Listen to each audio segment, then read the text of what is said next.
자, 오늘은 타자를 위한 존재라는 그런 제목으로 하나님의 말씀 전하도록 하겠습니다. 우리가 1월, 2월 두 달 동안 관계를 주제로 하여 하나님의 말씀 전하고 있습니다. 첫 번째는 처음으로는 하나님과 우리와의 관계, 그리고 두 번째는 우리와 우리 사이의 관계, 이웃과 형제, 사람 사이의 그런 관계에 대해서 이야기를 말씀을 나누고 있습니다. 자, 여러분들 아주 유명한 철학자님 다 아실 거예요. 장폴 사르트르 다 아시죠? 사르트르 아주 대표적인 그런 무신론자 철학자이기도 한데요. 이 사르트르가 아주 나름대로 유명한 말을 했습니다. 유명한 말. 그 어떤 말이냐면 타인이 지옥이다. 이런 말을 했습니다. 타인이 지옥이다. 영어로는 hell is other people 이렇게 이야기했습니다. 아주 hell을 제일 앞에 여러분도 지켜가지고요. 지옥이 뭔 줄 아냐? 지옥은 타자다, 타인이다, 바로 다른 사람이다. 지옥이 무엇인지 아냐? 바로 너다. 이야기하고 있는 것입니다. 내 앞에 서 있는 바로 당신이 지옥이다 라고 말을 했어요. 타인이 지옥이다. 아주 유명한 말이죠, 여러분들. 자, 우리는 지옥하면 죄인이 죽어서 가는 거. 죄인이 죽어서 떨어지는 영원한 꺼지지 않는 불못. 용서받지 못한 죄인들이 죽어 이르는 그런 심판의 최종적인 장소. 죄인들이 심판을 받게 되는 최종적인 장소를 우리는 지옥이라고 생각해요. 영원히 꺼지지 않는 불못에서 용서받지 못한 죄인들이 영원한 형벌과 심판을 받는 그 자리가 바로 지옥이다. 우리가 이해해본 지옥은 영원한 심판과 그리고 인간이 더 이상 경험할 수 없는 가장 극악한 고통을 경험하는 자리, 바로 그 자리다. 그렇죠, 여러분들? 사람이 상상할 수 있는, 사람이 생각해낼 수 있는 가장 고통스러운 그 고통의 자리, 고통의 현장, 그것이 바로 지옥이다. 근데 여러분들, 철학자 사르트르는 이 이야기를 바로 그 지옥이 누구냐, 무엇이냐? 타자라고요.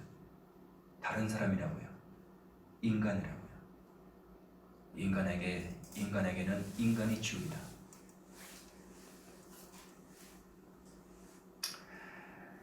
여러분 혹시나 사르트르의 이 말에 공감하시나요? 공감하실 수 있나요? 지옥 공감할 수 있나요?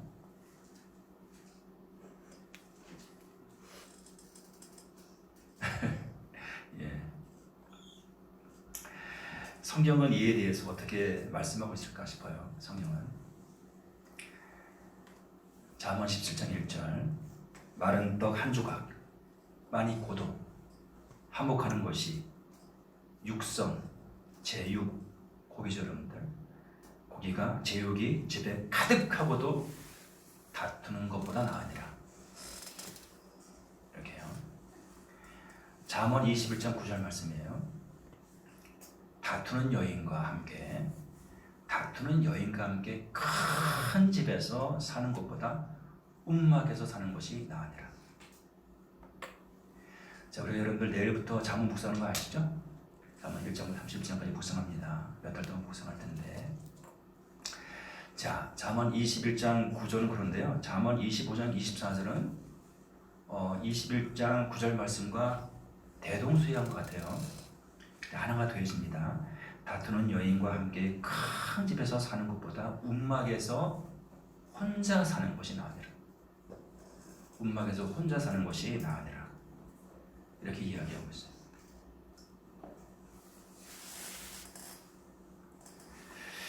자, 그런가 하면 여러분들, 우리 창세기 16장은 먹지 말라는 선악과를 다 먹은 후에 여자에게 임한 하나님의 심판 이렇게 말씀하고 있어요.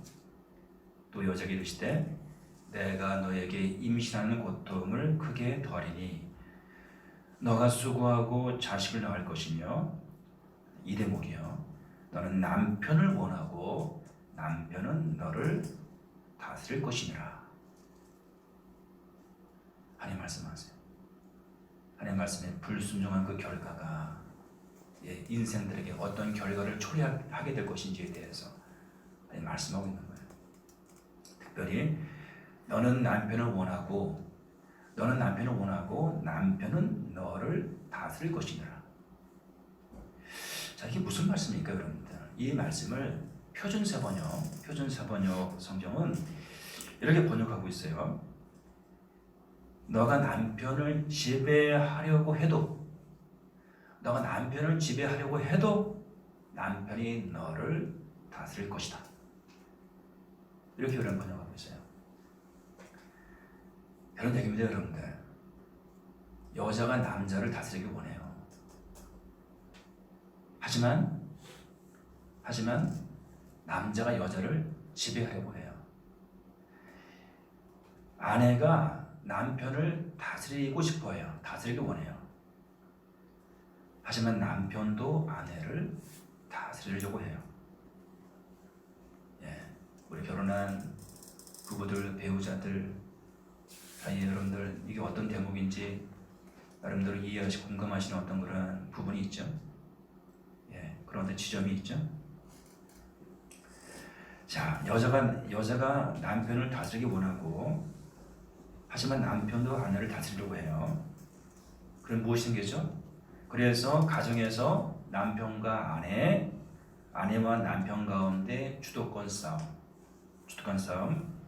지배권을 둔 다툼 일어나게 됩니다. 주도권 싸움, 지배권을 둔 그런 다툼과 분쟁, 갈등. 당연히 갈등과 분쟁, 싸움이 있을 수밖에 없어요, 여러분들. 서로 주도권을 잡으려고 하고 서로 지배하려고 하니 너무나 자연스럽게 당연하고 마땅하게 갈등과 다툼, 분쟁이 있을 수밖에 없죠. 그럼 어떻게 되죠? 천국 같던 가정이 한순간에 지옥 같은 곳으로 변화가 맙니다. 천국 같던 그 가정이 한순간에 지옥 같은 곳으로 변화가 말죠. 타자가 지옥이다 라는 사르트르의 말은 아마도 경험에 의한 것이 아닐까 싶습니다. 그리고 누구라도 오늘 예배를 드리고 있는 여러분은 마찬가지겠죠. 그 누구라도 관계 때문에, 사람과의 관계 때문에 어려움을 경험해본 사람들이라면 사르트르의 이 말에 일견 수긍하게 될 것입니다. 타인이 지옥이다, 이 말이에요. 정말 타인과의 관계 때문에 정말 힘들어 본 사람은 나름대로 여러분들 사람들의 이 말에 공감하는 어떤 그런 지점도 있을 것이다. 자, 그런데 여러분들, 하나님이 먹지 말라고 한 선악과를 인간이 따먹습니다. 이유가 무엇이죠? 하나님처럼 될 수 있다는 뱀의 미혹 때문이었습니다. 하나님처럼 될 수 있다. 실은 그들은 이미 하나님 같은 그런 존재였는데, 그죠? 그 말에 미혹되니까 자신들이 이미 하나님 같은 그런 존재인 것을 망각해버려요. 그리고 잘못된 그런 관점과 지성과 욕망을 가지고 하나님처럼 되고자 해요. 선악과를 따먹은 것은 여러분들 권력의 의지, 우리가 윌더 파워라고 하는데 여러분들 권력의 의지, 힘에 대한 욕망 때문이었습니다. 저 선악과를 먹으면 내가 하나님처럼 될 수 있어. 저 선악과를 먹으면 내가 하나님을 능가할 수 있어. 하나님 위에 올라설 수 있어. 그런 권력의 의지, 힘에 대한 욕망, 이것이 결국 여러분들 사람으로 하여금 하나님 말씀에 불순종하고 권위에 불순종하고 먹지 말라는 선악과를 따먹게 만든 것이죠. 저렇게 범죄하고 타락한 인간은요, 가장 가까웠던 남편과 아내와의 관계 속에서도 권력에 대한 의지와 욕망을 가지고 주도권 다툼을 하는 존재가 되어버리고 말았다는 것이에요. 너는 남편을 원하지만 남편은 너를 다스릴 것이다. 너가 남편을 지배하려고 하지만 남편도 너를 지배하려고 할 것이다.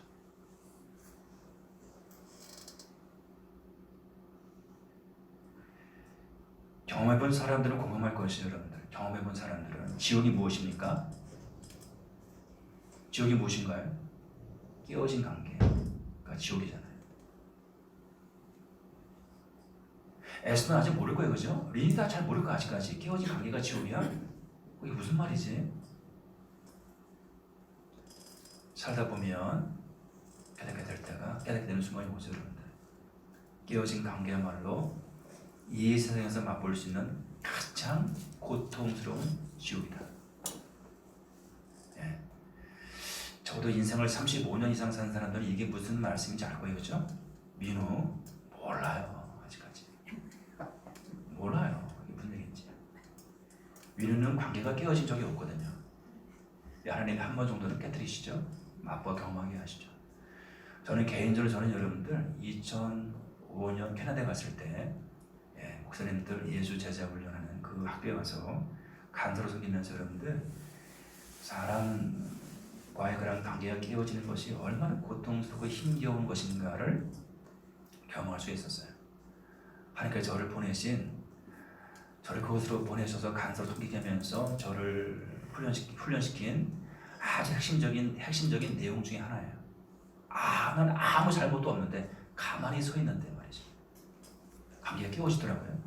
나는 잘못이 하나도 없는데 가만히 서 있는데도 관계가 깨어지더라고요. 예, 깨어진 그 관계 때문에 힘들어지더라고요. 저는 개인적으로 사람들과 원만하고요, 화평을 추구하고 누구라도 친하게 지내는 그런 사람이기 때문에 특별히 힘들고 어려운 사람이 없는데 처음 알아요. 처음이요. 시기하고 질투하고 미워하고 뒤에서 험담하고 그러는데요. 정말 제가 좀 심하게 여러분 주먹이 날아갈 뻔했어요. 이렇게 여러분들 저를 힘들게 하는 사람한테, 그분은 목사님이었는데 제가 그야말로 교회 뒤로 불어냈어요. 진짜로 교회 뒤로 여자 한 대 때리려고 여차하면 그 정도로 이제 감정 격해가지고 나보다 2살인가 3살 많은데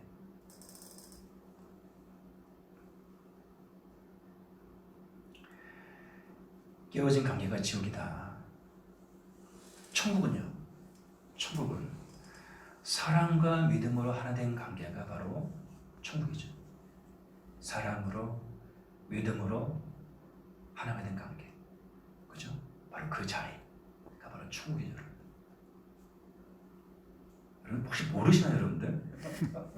알고 계시죠? 모건생 알고 계시죠?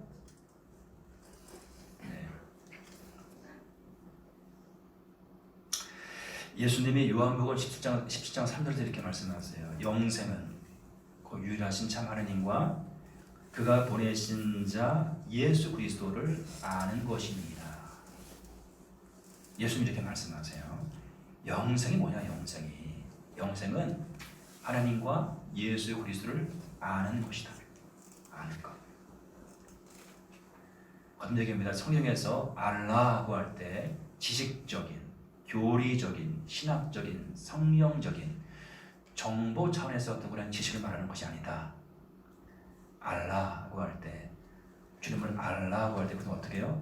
개인적으로 경험하여 인격적으로 관계적으로 맛보아 아는, 바로 그 상태를 안다 라고 이야기하죠. 주님과 살아계신 그 사랑의 주님과의 친밀한 관계가 있는 자리,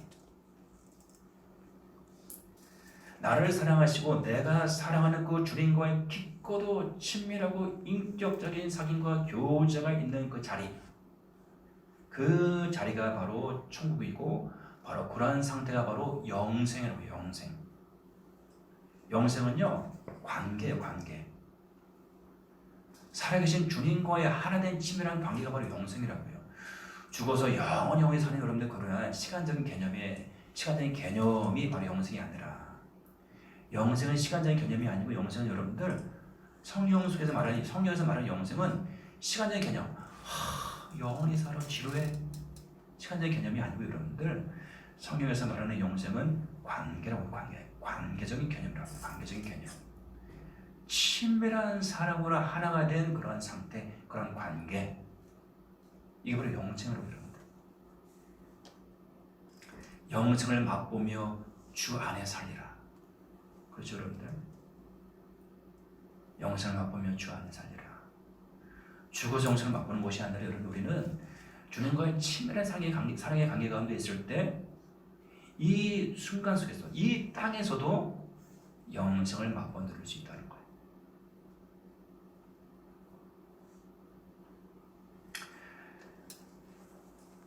육선이 가득해도 제육이 가득해도 고기가 가득해도 관계가 깨어지잖아요.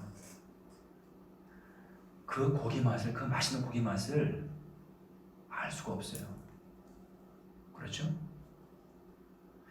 오늘 제 설교에 궁금하신 분들은 굉장히 많은 것 같은데 여러분들 굉장히 강의고 어머나고 굉장히 여러분들 뭐 그런 식으로 뭐 전혀 공감도 안 하고 말도 계시나요? 좀 고개를 끄덕고 계시고 눈을 좀 깜빡 계시고 그냥 뭐 관계 이렇게 원만한 것처럼 이렇게 하지 마시고 반응 좀 하시면 반응 좀 여러분들. 아무리 만난 고기가 여러분 집에 쌓여 있어도 그 관계가 깨어지면 맛이 없어요. 맛이 여러분들. 음식 맛이 없다고요. 코로 들어가는지 이거는 우리 송종수 스터디가 아주 격하게 반응해 주네요. 아멘. 무관 선생님도 좀 격하게 좀 반응해 주세요. 아무 소용이 없는데 관계가 깨어지면 여러분들 음식이 코로 들어가는지 귀로 들어가는지 입으로 들어가는지 알 수가 없어요. 여러분들. 그런데 하지만 비록 마른 빵 한 조각밖에 없어도 친밀한 관계 가운데 있으면 고기가 가득 넘치는 것보다 100배, 1000배 낫다라는 거예요, 여러분들. 친밀한 관계 가운데 있으면 빵 한 조각도 너무나 맛있는 거예요, 여러분들. 빵 한 조각 나눠 먹는 그 기쁨이 너무나 큰 거예요.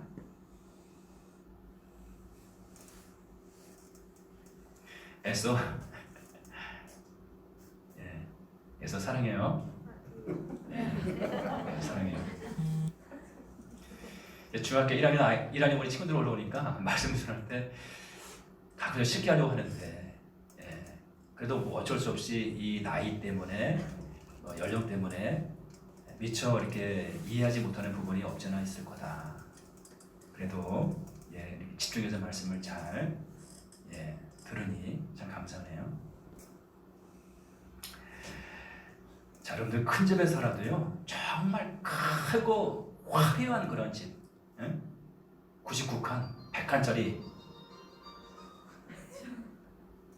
이거는 뭡니까 지금? 그런 여러분들 크고 여러분들 화려한 집에 살아도 관계가 깨어지면 여러분들 아무 소용이 없어요. 그 큰 집이 화려한 집이 전혀 기쁨을 주지 못해요. 그렇지만 비록 움막에 살아도 친밀한 관계 가운데 살잖아요. 고리 가운데. 그 집에서 갈등하며 사는 것보다 100배, 1000배 낫다라고 성경 말씀하고 있어요. 대대적으로 지금 그 크고 빛나는 화려한 집, 황금으로 지장한 빛나는 의리한 집에 살면서 깨어진 관계 가운데 있다면 가시방소예요, 여러분들. 대리석 황금으로 지장한 여러분들 그 공간이 가시방석 같죠. 움막에 살아도 사랑으로 하나 된 관계가 되시면 그 자리가 천국이죠, 여러분들. 그 자리가 천국인 것이죠. 너무나 행복한 것이죠, 여러분들.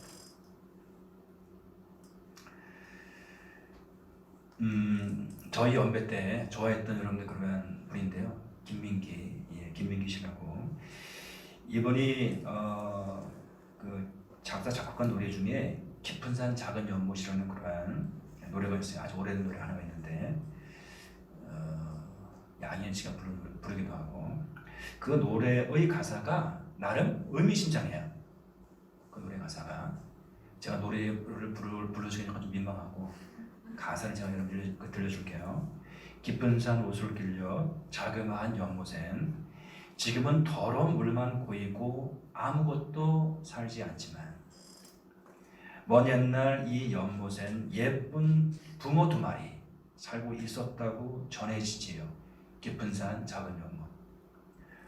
어느 맑은 여름날 연못 속에 붕어 2마리 서로 싸워 한 마리 물 위에 떠오르고 여린 살이 썩어 들어가 물도 따라 썩어 들어가 연못 속에선 아무것도 살 수 없게 되었죠. 깊은 산 오솔길 옆 자그마한 연못엔 지금은 더러운 물만 고이고 아무것도 살지 않죠. 깊은 산 작은 연못에서 사이좋게 살고 있던 붕어 2마리가 있었는데 어느 맑은 여름날 싸웁니다. 그래서 보이는 갈등이 내재되었다가 터진 것이죠. 충돌합니다. 싸웁니다. 서로 죽도록 싸우다가 결국 한 마리가 죽음합니다. 이제 이 연못은 내 차지야. 잘됐다. 이제 이 연못은 내 차지야. 나의 것이야. 그런데 여러분들, 싸우다가 죽여버린 그 붕어의 시체가 썩습니다. 그리고 급기야 작은 연못은 그 시체의 썩음으로 온통 오염되고 싸움에서 이긴 그 한 마리 붕어마저도 죽음합니다. 하나가 되어 사이좋게 지낼 때는 비록 작은 연못이었지만 너무나 아름다운 천국이었습니다. 하지만 갈등하고 싸우니 작은 연못은 결국 모두를 죽이는 지옥이 되고 맙니다. 주도권을 잡고 혼자 독차지하려는 것은 주도권을 잡고 그 누군가를 지배하려고 하는 것은 어리석은 것이고 미련한 것이고 모두가 망하는 불행과 지옥을 초래하고 맙니다.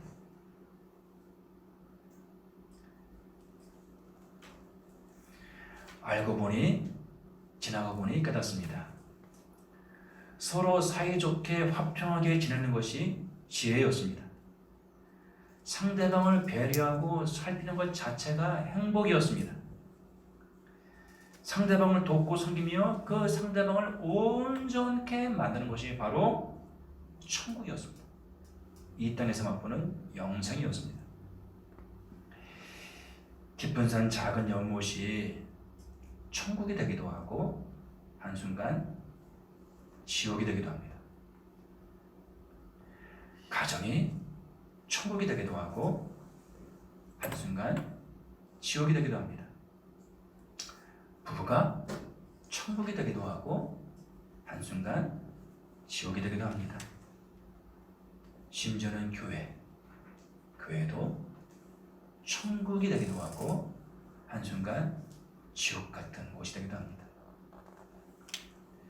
친구가 천국이 되기도 하고 한순간 지옥이 되기도 합니다.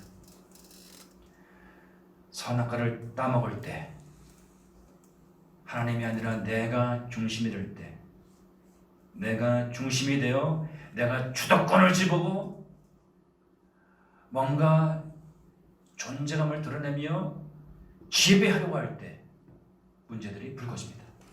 문제들이 생겨납니다. 주도권, 지배권.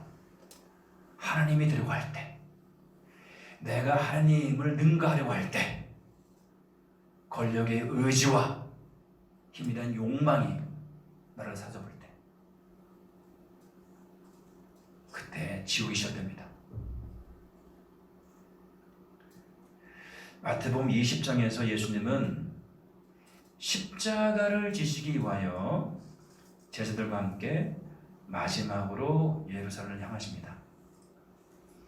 이미 이 행보가 있기 전에 우리 예수님은 3번이나 내가 많은 고난을 받고 죽어야 한다라고 제자들에게 의미심장하게 거듭 말씀하셨습니다.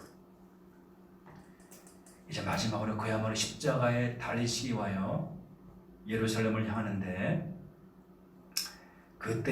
바로 그때에 세베대의 아들 야고보와 요한, 세베대의 아들 야고보와 요한의 어머니가 그 아들들을 데리고 예수님께 와서 절하며 구합니다.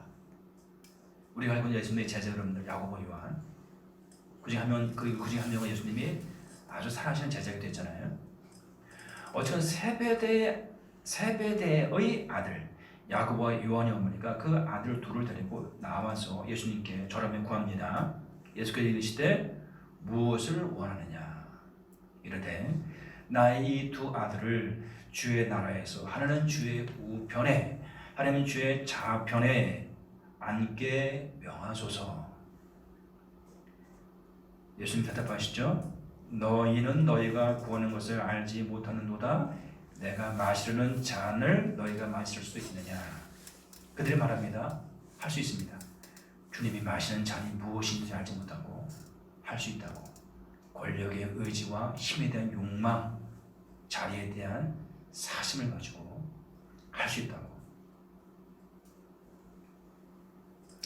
예수님이 또 말씀하시죠. 너희가 과연 내 잔을 마시려니와 내 좌우편에 앉는 것은 내가 주는 것이 아니라 내 아버지께서 누구를 위하여 예비하셨든지 그들이 얻을 것이니라. 자, 바로 그 장면을 지켜보던 나머지 나머지 다른 10제자가 그 두 형제, 그 두 제자에 대해서 아주 분역입니다.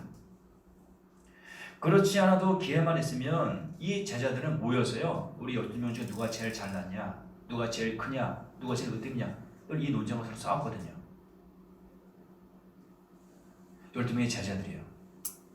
누가 크냐고, 누가 잘났냐고. 그랬던 제자들인데, 소위 말하면 기름에 물을 부은 것처럼, 야고보와 요한의 어머니까지 더해져서 자리를 청탁을 하니 그 모습을 바라보고 있던 나머지 10 제자들이 분기탱천한 것이었죠.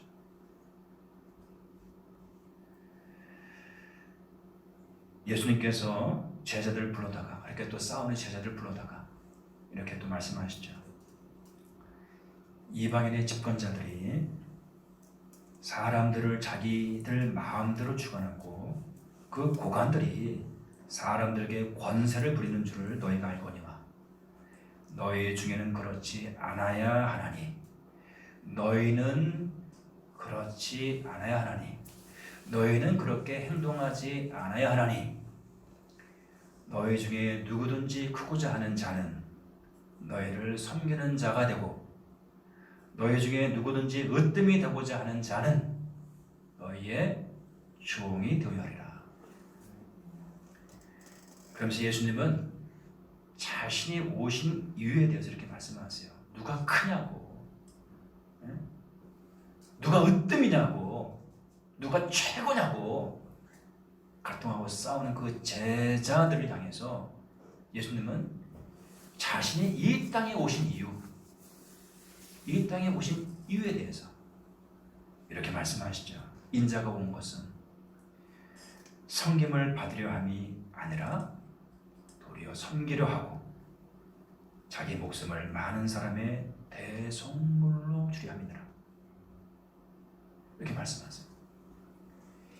인자가 온 것은 섬김을 받으려 함이 아니라 도리어 섬기려 하고 그리고 자기 목숨을 많은 사람의 대속물로 주려 함이니라. 우리 예수님은 죄로 말미암아 깨어진 세상 가운데로 들어오세요. 죄로 말미암아 깨어진 그런 사람들 가운데로 들어오세요.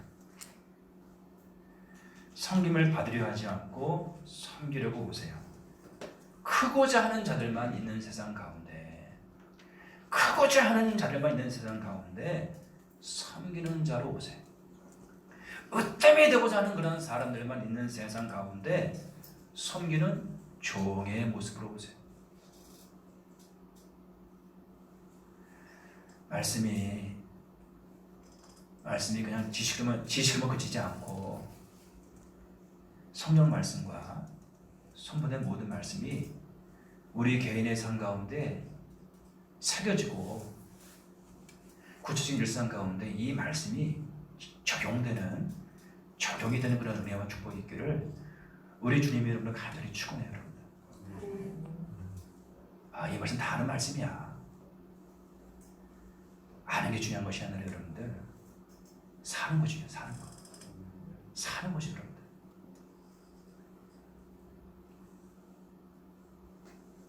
아는 것은 여러분들 전부가 아니에요. 아는 것은 시작일 뿐이에요. 시작. 우리가 살 때라야 그 말씀을 살 때라야 그 말씀 비로소 완성되는 것이에요. 그래서 우리의 것이 되는 거예요.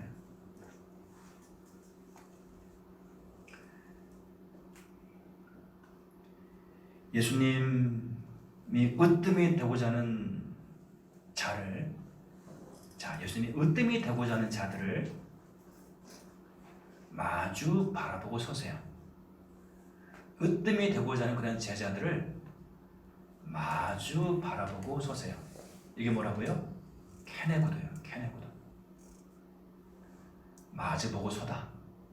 케네구도예요. 그리고 에세르, 그를 도와서 종으로 섬기는 자의 기쁨이 무엇인지를 깨달게 하세요. 에세르, 케네구도. 으뜸이 되고자 하는 그런 자들을 마주 바라보고 서서 종으로, 진정으로 종으로 섬기는 것이 어떤 기쁨인지, 어떤 특권인지, 어떤 축복인지, 어떤 영광인지를 맛보알게 하세요. 깨어진 세상, 깨어진 관계 가운데로 들어오셔서 예수님은 하나님이 창조하신 이 관계, 하나님이 설계하시고 디자인하시고 만드신 이 관계의 본질과 정신과 핵심이 무엇인지를 자신이 몸소 자신의 삶과 죽음으로 몸소 본을 보이시며 하나님이 창조하신 진정한 에세르 케네구도 그 관계의 정신을 회복시키세요. 이것을 살려내세요. 예수님은 진정한 에세르 케네구도 우리 가운데 오신 우리 모든 사람의 진정한 돕는 배필이세요. 우리 예수님은 우리의 진정한 돕는 배필이 되시기 바라요. 이 땅 가운데 오셔서 지금도 우리를 마주보고 서서 우리를 도우세요.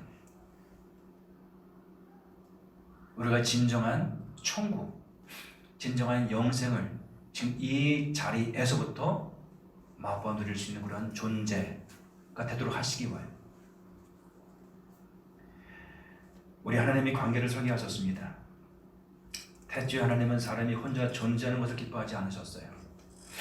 그래서 하나님은 돕는 배필을 만드셨고 둘이 함께 의지하고 돕고 섬기며 사랑하며 살아가게 하셨어요. 사르트르가 말합니다. 아주 대표적인 무신론자 철학자 사르트르가 말합니다. Hell is other people, 타인이 지옥이다. 타인이 지옥이다. 이게 더 와닿나요? 아니면 타인은 지옥이다. 이게 더 와닿나요? 어쨌거나 여러분들, 어쨌거나 타인이 지옥이다. 타인은 지옥이다. 너가 지옥이야. 그러나 하나님은 타인이 지옥이다 말하는 세상 가운데서 말씀하신 것이죠. 우리를 본시 타인을 위한 존재, 타자를 위한 존재로 지으셨다고. 타인을 섬기는 존재, 타인을 돕는 존재, 타인을 섬기는, 타인을 성공시키는 존재, 타인을 완성시키는 그런 존재로 우리를 지으셨다고 말씀하시는 것이죠. 타인은 지옥이야, 타인이 지옥이야 라고 말하는 세상 가운데서 그 타인을 위해서 너가 존재한다고, 그 타인을 위해서 우리가 존재한다고 말씀하고 계시는 것이죠. 모든 것은 여러분들, 모든 것은 본시 그 만들어진 그 목적, 그 지어진 그 의도대로 존재할 때라야 의미가 있고 가치가 있는 것이죠. 본신 만들어진 그 의도와 목적대로 존재하며 행할 때라야 진정한 기쁨과 만족, 보람과 행복을 맛보아 누리게 되는 것이죠, 여러분들. 거듭 얘기하지만 하늘을 나는 그런 비행기가 이 땅에 여러분들 머물러 있잖아요. 쇳덩어리, 고철덩어리 불과합니다, 여러분들. 아무데도 쓸 적이 없어요, 여러분들. 하늘 나는 그런 여러분들 그런 비행기가 땅에 머물러 있으면 비행기는 하늘을 날기 위해서 만들어진 거예요. 설계되어진 거예요. 존재하는 거예요. 날지 않는 비행기는 여러분들, 날지 않는 비행기는 아무짝에 고철덩어리, 쇳덩어리에 불과합니다. 바로 이와 같은 맥락에서 로버트 월딩은 이렇게 고백하죠. 결론적으로 가장 행복한 사람은 자신의 에너지를 관계, 특히 가족과 친구, 주변 사람들에게 쏟은 사람이다. 가장 행복한 사람은 여러분들 이 자신의 힘과 에너지를 사람들에게 쏟아부은 사람이다. 즉, 한 인간과 다른 사람의 관계는 그의 삶의 행복 정도에 직접적인 영향을 미친다. 우리 행복은 우리의 관계와 비례합니다. 우리 행복은 타인과의 관계와 정비랍니다. 타인과의 관계가 원만할 때, 화평할 때, 비례해서 우리 가운데 여러분들 행복감이 넘쳐나죠. 평안함이 넘쳐나고 기쁨과 즐거움이 넘쳐난 것이죠, 여러분. 고린도전서 10장 23절 이하는 이렇게 말씀하고 있어요. 오늘 본문의 말씀인데, 모든 것이 가하나 모든 것이 유익한 것은 아니요 모든 것이 가하나 모든 것이 덕을 세우는 것은 아니니 누구든지 자기의 유익을 구하지 말고 남의 유익을 구하라 그 말씀하세요. 누구든지 자기의 유익을 구하지 말고 남의 유익을 구하라. 그리스도는요, 예수 그리스도의 제자는 철저하게 남을 위해 존재하는 자예요. 남의 유익을 위해 존재하는 자예요. 타자를 위한 존재예요. 세상은 지옥 같은 그 타자로 이해하지만 지옥 같은 타자를 위해 존재하는 자예요. 그리스도인은요, 예수 그리스도의 제자는요, 정반대 이야기죠, 여러분. 정반대 이야기. 계속 이야기합니다. 그런즉 너희가 먹든지 마시든지 무엇하든지 다 하나님의 영광을 위하여 하라. 유대인에게나 헬라인에게나 하나님의 교회나 거치는 자가 되지 말고 나와 같이 모든 일에 모든 사람을 기쁘게 하여 자신의 유익을 구하지 아니하고 많은 사람의 유익을 구하여 그들로 구원을 받게 하라. 그리스도인은, 예수 그리스도의 제자는 자신의 유익을 구하는 사람이 아니에요. 철저하게 타자를 위해 존재하며 타자의 유익을 구하는 사람이라고요. 타자의 유익을 도모하며 구하며 타자의 유익이 실현될 수 있도록 돕고 섬기는 사람이라고요. 세상은 철저히 이기적인데, 세상은 철저히 자기의 유익을 따라서 움직이는데, 하나님의 사람, 하나님의 백성은 정반대랍니다. 사도 바울은 여러분들, 고린도전서 9장 19절 이하에서 마주 보고서도 돕는 자, 이 에스더 케네고도의 정신을 본인이 완전히 구현하는 그런 삶을 살고 있음을 이렇게 고백하고 있어요. 마주 보고 서서 돕는 그 에스더 케네고도의 그 정신을 자신의 삶과 생활을 통해서 완전히 구현하고 있음을 이렇게 고백하고 있어요. 내가 모든 사람에게 자유로우나 스스로 모든 사람에게 종이 되는 것은 더 많은 사람을 얻고자 함이라. 유대인들에게 내가 유대인과 같이 된 것은 유대인들을 얻고자 함이요, 율법 아래에 있는 자들에게는 내가 율법 아래에 있지 아니하나 율법 아래에 있는 자같이 된 것은 율법 아래 있는 자들을 얻고자 함이요. 율법 없는 자에게는 내가 하나님께는 율법 없는 자가 아니요 도리어 그리스도의 율법 아래 있는 자이나 율법 없는 자와 같이 된 것은 율법 없는 자들을 얻고자 합니다. 약한 자들에게 내가 약한 자와 같이 된 것은 약한 자들을 얻고자 하며 내가 여러 사람에게 여러 모습이 된 것은 아무쪼록 몇 사람이라도 구원하고자 함이니 라고 고백해야 합니다. 이 고백 속에 사도 바울 자신은 전혀 존재하지 않아요. 사도 바울 자신의 힘과 권력에 대한 의지와 욕망은 전혀 존재하지 않아요. 사도 바울 자신의 유익은 전혀 존재하지 않아요. 사도 바울 자신의 이기적인 욕망은 홀이라도 존재하지 않아요. 철저히 타자에게 있어요. 철저히 남에게 있어요. 그 한 사람에게 있어요. 우리 주님의 구원이 필요한 그 한 사람만 있을 뿐이에요. 말씀을 정리합니다. 우리가 관계 속에서 실망하고 상처받고 그 관계가 깨어지는 지점, 그 관계가 깨어지는 그 순간이 언제라고 했죠? 타자의 연약함을 보게 될 때, 타인의 부족함과 허물, 단점을 보게 될 때. 자, 3주 내내 이야기합니다. 3주 내내. 제발 지식으로 멈추지 않고요. 오늘부터 우리 일상의 삶 속에 이 진리의 말씀이 실전 적용되었으면 좋겠어요.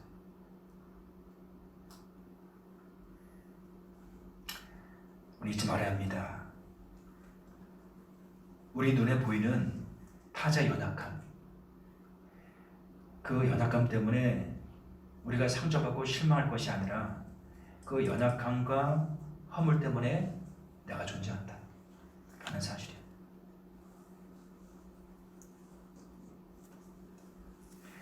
우리가 타자를 위해 존재할 때 연약한 그 누군가를 전심으로 돕고 섬길 때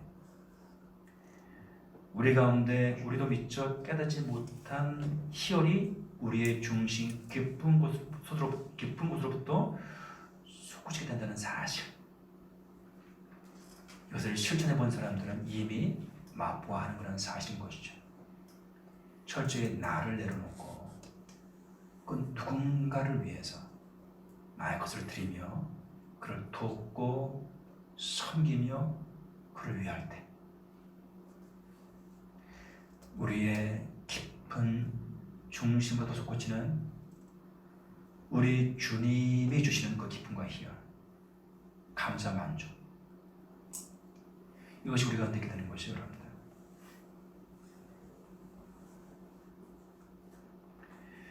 그 누군가를 위해서 전심으로 헌신하며 돕고 섬기는 삶을 살 때 그때 우리 여러분들 비로소 마침내 나의 존재의 이유와 목적을 깨달게 되죠.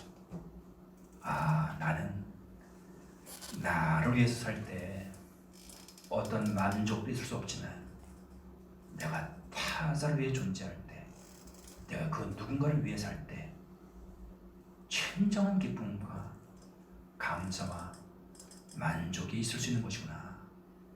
참으로 놀랍도다.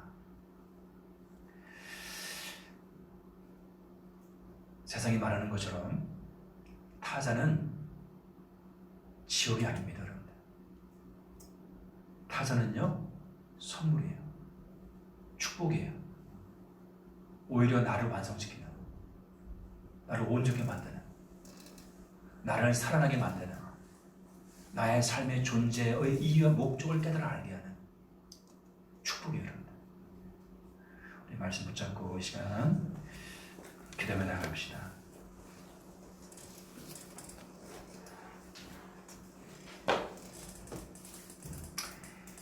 이 말씀이 우리 가운데 깊이 각인되고 더 이상 우리 가운데 여러분들 그 누군가의 허물로 연약함으로 인한 그 수많은 험담들이 멈춰지길 원해요. 그 연약함 때문에 내가 존재한다고요. 우리의 연약함 때문에 우리 주 예수 그리스도 십자가에 못 박혀 죽으셨어요.